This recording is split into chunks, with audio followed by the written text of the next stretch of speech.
کچھ لوگ ایسے ہیں جی اللہ نہ پڑھنا چاہیں تو حضرت علی کا بھی ذکر کر سکتے ہیں، لیکن اس میں لوگوں کو پتہ نہیں کہ وہ کس طرح ہوتا ہے۔ جی سر، یا علی یہ بھی اللہ کے ناموں میں سے ایک ہے۔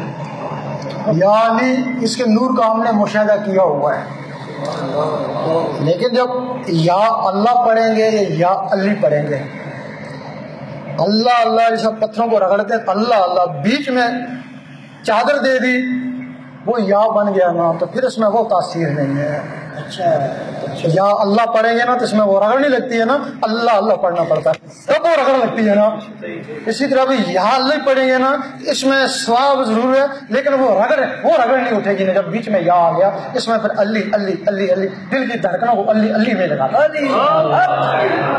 اللہ پڑھیں یا علی علی پڑھیں، اور یقین کریں جب علی علی کا رگڑا لگے گا نا تو خود بخود اللہ نکلنا شروع ہو گا نا، اس کا طلبہ کریں نا۔ ادھر یہ جدا جدا ہے، ادھر وہ ایک ہی ہے سارے، یہ ایک چکر ہی بنایا ہوا ہے، وہ حقیقت میں سارے ایک ہے۔ صحیح۔